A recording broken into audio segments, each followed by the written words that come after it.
Hello students, class 12 economics chapter 5 banking topic है आज का credit control measures. Credit control measures की जब हम बात करेंगे तो आपके दिमाग में हमेशा इन्फ्लेशन रहना चाहिए। इन्फ्लेशन का मतलब ये है circulation of money in the economy. जब सर्कुलेशन बढ़ जाता है तो उसको हम इन्फ्लेशन कहते हैं। तो इसको आरबीआई कैसे कंट्रोल करता है, उन कंट्रोल करने के तरीके बहुत सारे इसमें दिए गए हैं। और ये है क्वांटिटेटिव कंट्रोल मेजर्स। हालांकि इन्फ्लेशन जो है वो आरबीआई भी कंट्रोल करती है, सरकार भी कंट्रोल करती है, लेकिन यहाँ हम आरबीआई के बारे में पढ़ेंगे। तो आरबीआई के पास दो मेजर्स हैं क्रेडिट कंट्रोल मेजर्स। वह आपको दिमाग में इतना रखना है कि मनी की सर्कुलेशन को, अगर इन्फ्लेशन बढ़ गया है तो आरबीआई क्या करेगी, मनी के सर्कुलेशन को घटा देगी ताकि इन्फ्लेशन नीचे आ जाए। और अगर इन्फ्लेशन नीचे चला गया है, उसको उठाने की ज़रूरत है, ऊपर करने की ज़रूरत है, इंक्रीज़ करना है, तो वो मनी को जो है इकोनॉमी में थोड़ा और इंजेक्ट कर देगी। तो उससे क्या होगा कि मनी सर्कुलेशन में ज़्यादा बढ़ेगी और इन्फ्लेशन बढ़ना अपने आप शुरू हो जाएगा। तो ये पहला मेजर है क्वांटिटेटिव कंट्रोल मेजर, और जो सेकंड है that is qualitative control measures. तो पहले हम इस पे बात करते हैं क्वांटिटेटिव कंट्रोल मेजर्स पे। तो इसमें आता है पहले बैंक रेट पॉलिसी। तो बैंक रेट पॉलिसी क्या होती है?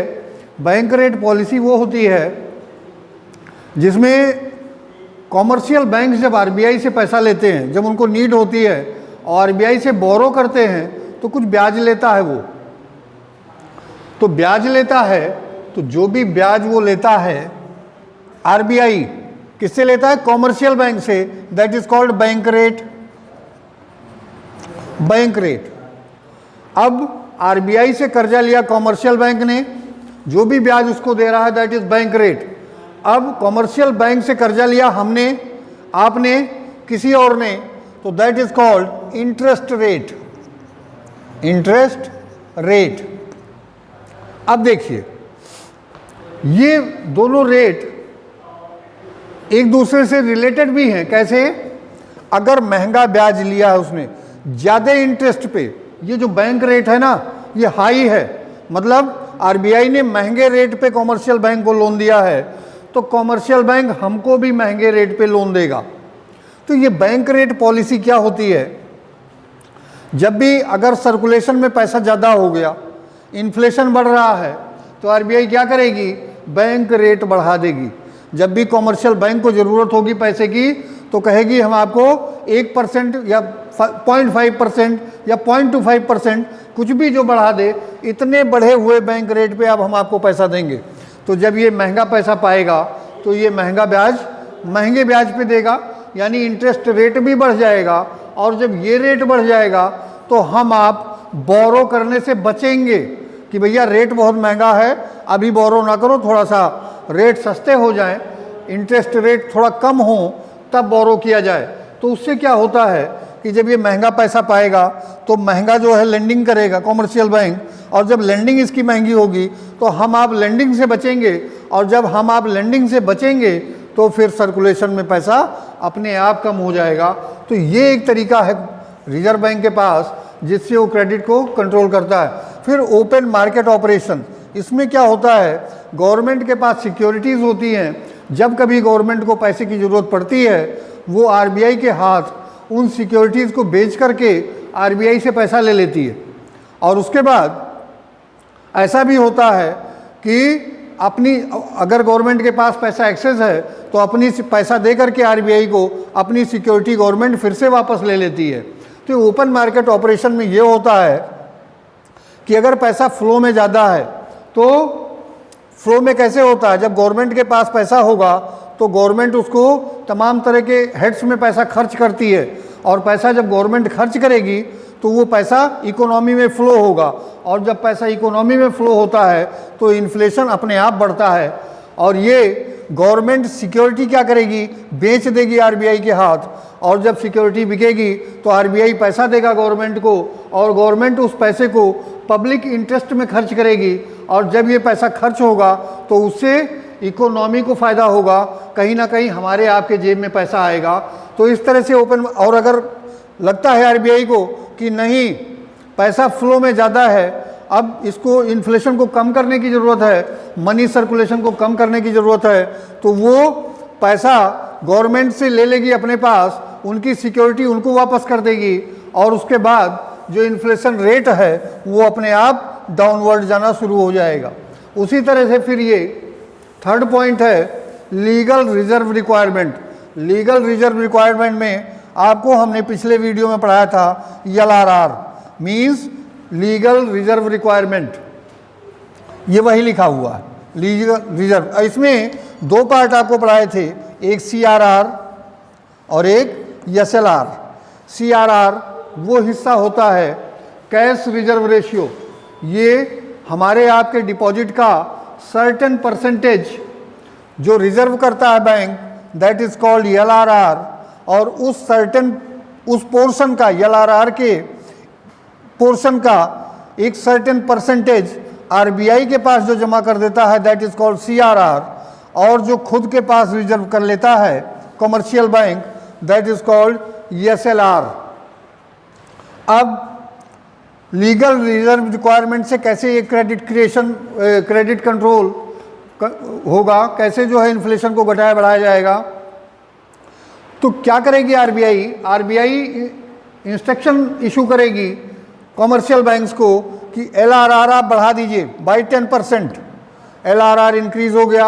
अब LRR जब इंक्रीज हो गया तो मीन्स ये कि अगर मान लिया 20% पहले LRR था, अब हो गया 30%, मीन्स 100 रुपये में 20 रुपये पहले रिजर्व हो जाता था और 80 रुपये बैंक लोन कर देती थी, लेंडिंग कर देती थी। लेकिन अब क्या होगा, अब 30 रिजर्व करेगी और केवल 70 लेंडिंग करेगी, और जब केवल 70 का लेंडिंग होगा तो 10 रुपये की कमी आ गई मार्केट में।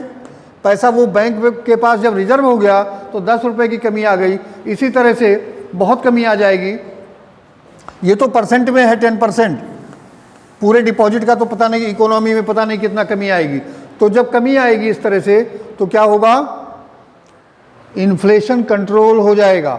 और अगर उसको ये लगता है कि नहीं मनी सर्कुलेशन को बढ़ाने की ज़रूरत है, इन्फ्लेशन थोड़ा और इंक्रीज होना चाहिए, तो वो क्या करेगी, अगर 20% है तो कहेगी नहीं 15% रिजर्व करिए, 85% लोन कर दीजिए, लेंडिंग कर दीजिए। अब ज़्यादा पैसा सर्कुलेशन में चला जाएगा।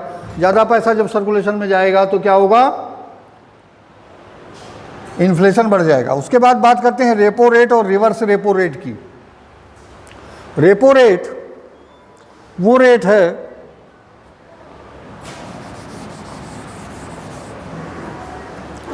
जब कभी भी कॉमर्शियल बैंक्स को पैसे की ज़रूरत होती है तो किसके पास जाता है। आपने फंक्शंस ऑफ द आरबीआई पढ़ा था। आरबीआई के फंक्शन में आपको बताया गया था बैंकर्स बैंक, मतलब बैंकों का भी बैंक है वो। तो जब ज़रूरत पड़ती है इन कॉमर्शियल बैंक्स को तो ये बोरो करते हैं, कहाँ से, आरबीआई से। ये आरबीआई से बोरो करते हैं और आरबीआई अपने बोरोइंग पे इनसे चार्ज करता है interest, that is called repo rate. जो इंटरेस्ट चार्ज करेगा वो रेपो रेट कहलाता है। और रेपो रेट और रिवर्स रेपो रेट मीन्स अगर कॉमर्शियल बैंक के पास ज़्यादा पैसा है और ये पैसा दे देते हैं आरबीआई को, जब मान लिया गवर्नमेंट को पैसे की कमी पड़ती है, अभी जो है मोदी जी को पैसे कमी पड़ी, तो मोदी जी को पैसा कमी पड़ी तो उन्होंने आरबीआई के आगे झोली फैलाई।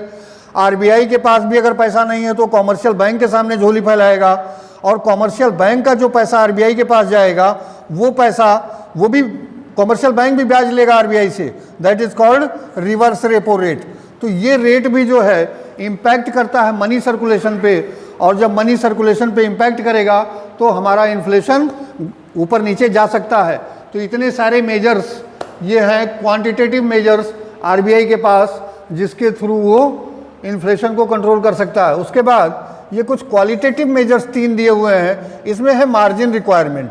मार्जिन रिक्वायरमेंट का मतलब ये है कि अगर उसको लगता है कि नहीं लेंडिंग कम करनी चाहिए, मनी सर्कुलेशन को कंट्रोल करना चाहिए, ज़्यादा पैसा मार्केट में हो गया है, अब कंट्रोलिंग की ज़रूरत है, तो वो कहेगा कि ऐसा है कि अभी तक आप जो है 10 लाख का लोन देने के लिए 25 लाख की बिल्डिंग का मॉर्गेज करते थे।